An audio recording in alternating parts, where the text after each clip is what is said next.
I wish you guys could see how many takes this takes me to get to filming a video. This is now like take 7, and I keep screwing up, and it's good. It's great. I should put together a blooper reel someday. So I have a message that I received from a follower, and I do receive lots of messages, and I try to get around to every single one, but between having a blog and having a full-time job and, a basic, minute, tiny social life and trying to launch a career, videos, I don't get around to them as often as I want to. So, hopefully this is the last take I have to do. So, I got a message and it says, "Hi Leslie, I need some advice. I have these 2 friends who used to be my best friends. Let us call them S and K. S always supports what K wants, even if she is wrong. They say that if I ever stop being their friend or not agree with them, they will make my life miserable. How do I escape?" Well, we've all seen Mean Girls. This sounds like a Mean Girls situation. So it sounds like K is the queen bee, and S is the follower, and unfortunately, you're the one they bring in to make them feel better about themselves. It's kind of safe for them to pick on you as opposed to going out and trying to pick on someone else who you never know how they're going to react. You never know who's on their side.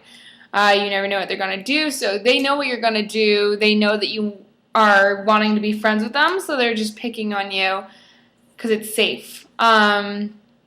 So I dealt with that a lot. I can think of like 3 different groups of friends over the span of like 4 or 5 years that did that to me.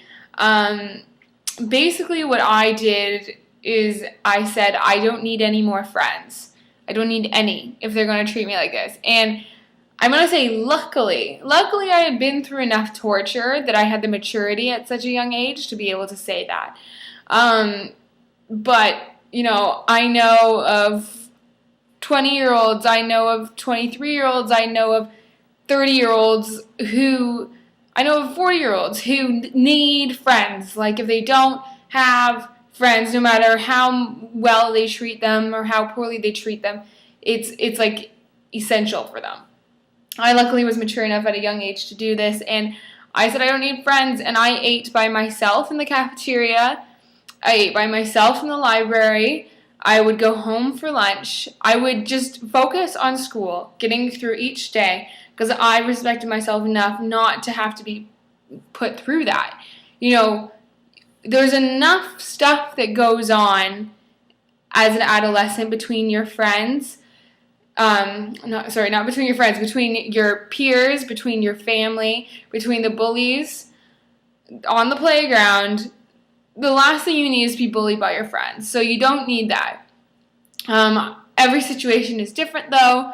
But if you can just find the inner strength to say, I don't need... Trust me, they say they're going to make your life miserable, and they probably will for 3 days to a week. And then they'll get bored. If you don't react at all, people are going to get really bored. And that's what I did. I just never reacted. I used to have long black hair, and the high school football guys would sing I can't even think of the song. It was some old 1980s hair band. I can't think of it, but they would sing it to me every time I walked through the halls.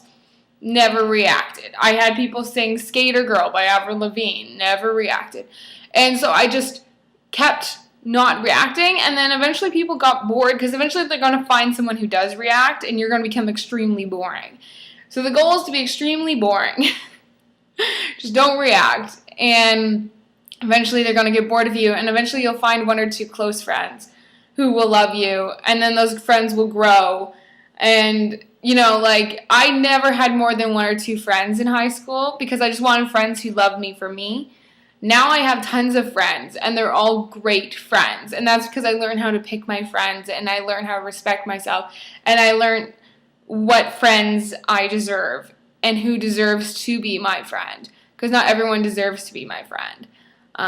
So I chose it very wisely. So I would suggest that you just, as scary as it might be, just respect yourself and love yourself and do what's best for yourself. Don't let them bully you. They're not friends if they're going to treat you like that. watch Mean Girls, you know, Caddy, is it Caddy? Katie? Caddy? Oh, I don't remember her name. Lindsay Lohan, you know, after they have a giant big blow up, they all just kind of go their separate ways, respect each other's space, but they don't end up actually being friends because they're all toxic to each other. That's what I did, and it worked out well for me. After the week of my friends that I ditched trying to make my life miserable, they eventually forgot about me, and I forgot about them, and now even still, when I see them out, we give each other a nod, we say, hey, how are you? But other than that, no one's making my life miserable. So that's what I suggest you do. Just love yourself and respect yourself. So I have to go make some more outfits because tomorrow is Friday and I have to drive to my hometown. So I have to put the blog on queue, so I have to work on that as well as give you guys some outfits. And the theme, for those of you who are watching, you get to find it out early. The theme this weekend is Leslie's favorite things. So I'm going to just post a bunch of my favorite characters, favorite movies, favorite outfits, favorite styles, and maybe a few favorite products. So tune in this weekend, and I hope you enjoy all of my favorite things.